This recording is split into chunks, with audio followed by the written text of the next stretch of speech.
Now then, people, welcome back to the Just Joe Football Show. It is time for the final word on Leeds versus Manchester United. Before we do get into the video, please subscribe to the channel, like the video, and share all over the socials, please. We have the Champions League games to look forward to this week, Tuesday and Wednesday. So get your notification bell on, get the subscribe button on, because we will be doing a watch-alongs for both of the Champions League semi-finals, Real Madrid versus Chelsea, and, of course, Manchester City versus PSG. Some mouth-watering ties, so make sure you get the notification bell on. And let's get into the video. Heard it right. It's going to be Just Joe, and it's going to be all about football. He showed descent. Bamford, it's in! Yes! Yes! I've seen many more appearances from Pablo. Fantastic inaugural guest. I had to pull out the big guns. So then, folks, yesterday's game 0-0 at home to one of the ESL, one of the Super League teams, Manchester United. 0-0 it was. That means Leeds United are now undefeated at home against any of the so-called Big Six. We are also now undefeated in 6 games, guys. 6 games, undefeated through the month of April. I mean, we had Leeds fans that were looking at the month of April at the start of the season thinking, if we're in a relegation battle, we're doomed. We're doomed. But look, we've come through April unscathed, undefeated in 6 games, having played Chelsea, Liverpool, Man City and Manchester United. You know, we've actually won one of them games as well. Let's not forget that, beating Manchester City at the Etihad. Not many teams can boast a record over 6 games like Leeds United right there. And let's not forget, we're a newly promoted side with largely a championship squad. And we're doing bits, you know, we're doing bits. We currently sit in 10th in the table. We are, 6 points now? 6 points off 7th.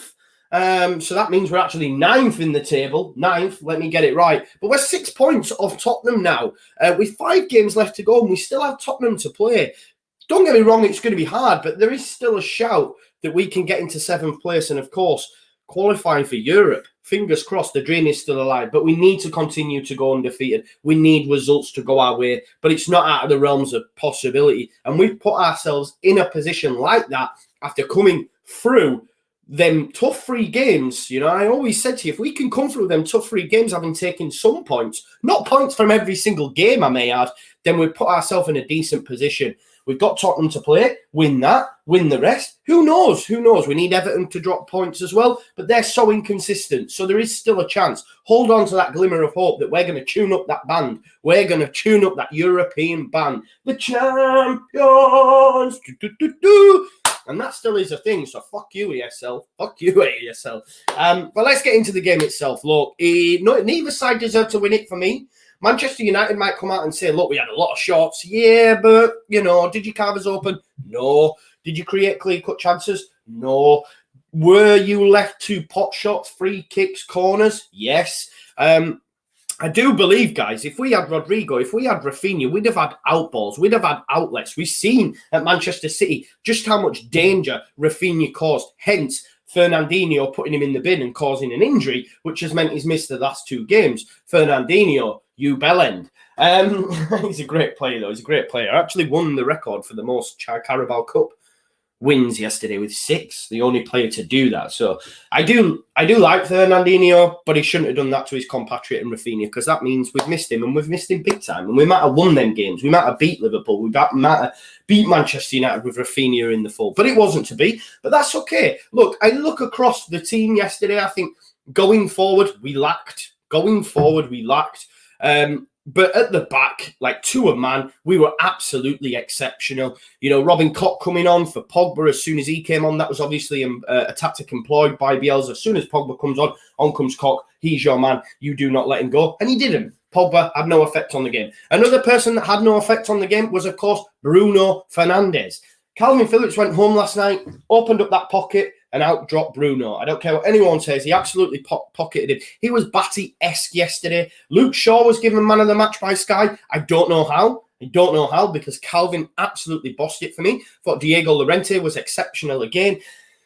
And look, Manchester United didn't really carve open many chances, let's be honest. I think there was one early in the second half where there was a bit of miscommunication between Dan James and Bruno.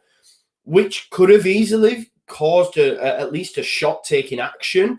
But there were, there was miscommunication. It was a good ball through from Greenwood.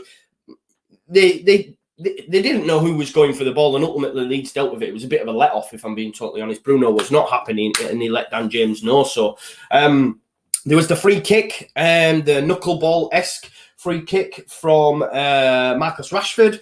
And, of course, Meslier stood up to that. He's now got 10 clean sheets for a keeper at the age of 21. He's up there with the likes of David De Gea, Joe Hart, Wojciech Szczesny. Now, correct me if I'm wrong, they played at elite level clubs. They played at these Super League clubs that had much better squads than we did. And 9 times out of 10, you expect them to get clean sheets if they're on song. He's playing in a Leeds United side that apparently can't defend. Apparently we can't defend. Least goals conceded at home since the turn of the year. Just saying. Just saying. I also do want to chat about the fact that Manchester United, especially Greenwood and Dan James, spent more time on the floor than they did up on their feet. The referee, Paulson, was an absolute disgrace. I think there was occasions where he wasn't even looking at fouls. There was one specifically for Greenwood. You can check my match highlights where I react to that. He's not even looking at the ball. The ball's gone. He turns around, sees Greenwood on the deck and blows up.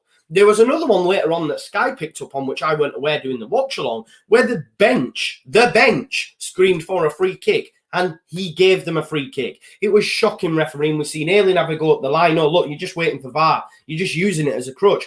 Use your fucking flag.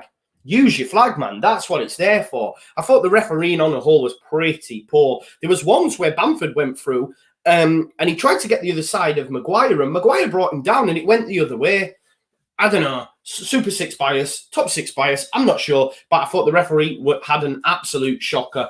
We didn't really create a handful of chances. I thought when Pavetta came on, he was decent. I was surprised to see Jack Harrison hooked because he was put on the right-hand side to deal with the threat of Luke Shaw, and I thought he negated him in that second half. If you compare Luke Shaw getting on the ball in the first half to the second, there is a definite difference, and I put that down to Jack Harrison. But I suppose going forward, Bielsa, as always, he wants to try and win the game. He tried to make some changes to do it. I thought Roberts was okay yesterday. But again, I love Stuart Dallas. I love Tyler Roberts, right? But if you were to swap them with better players, we would create a lot more. Dallas is amazing. He's my player of the season, absolute servant. But I don't think he should be starting in that position next season. I don't think Tyler Roberts should be starting in that position next season. We need actual experienced specialists in them roles, like we've got with a Calvin, like we've got with a Bamford, like we've got with a Llorente, like we've got with Stroud. Hats off to Stroud as well. I personally didn't think he was great against Liverpool, especially from a defensive standpoint. His marking still yet to convince me. If you look at that first half and the number of free kicks and corners that they put in, he lost Maguire every single time. Even when the ball didn't go through, Maguire was in acres of space. That could have caused us problems. Ultimately, we got away with it. We're all right. Maguire did get one, but it went way over.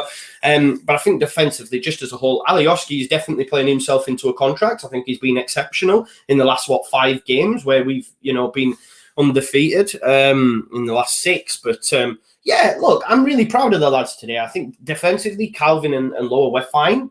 Yes, we could do with a better left back and a specialised left back, but it's going forward that we're lacking, and that's because we're missing Rafinha. That's because we're missing Rodrigo. If we have them on the pitch yesterday, maybe we create and carve more opportunities out.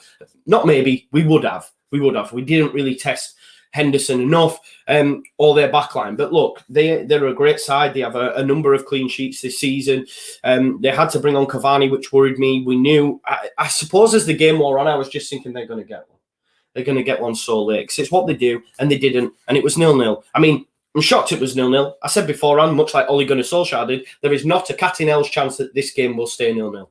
And it did. But you take it. We've now got Brighton, who we owe. They beat us last time. They're the only team within that bottom 7. Remember, we've got 27 points out of a possible 30 against teams in the bottom 7. And Brighton are the only team that have beat us. And they beat us that horrible time at Elland Road on that terrible pitch. So we go to Brighton. Hopefully we can pick up 3 points. And that quest for Europe is still on. But yeah, hats off Calvin Phillips. Hats off Diego Llorente. But Calvin Phillips just pips him for me for the man of the match. I thought he was absolutely exceptional. And I thought the whole defensive unit we limited Manchester United. Although they've seen a lot of the ball, they didn't really carve us open. And I suppose compared to the 6-2, what more can you ask for? You know, we didn't concede after 3 minutes. That's a win-win. That is a win-win. Dirty Leeds are back, and you love to see it. Thank you for watching. This is a final word, just my overriding thoughts on that game yesterday. Make sure you keep it locked because we have Champions League football Tuesday and Wednesday of this week on the Just Joe Football Show. Get your notification bell on, and I will see you there. Thank you very much, as always, for watching, marching on together. All Leeds our way. Leeds, peace.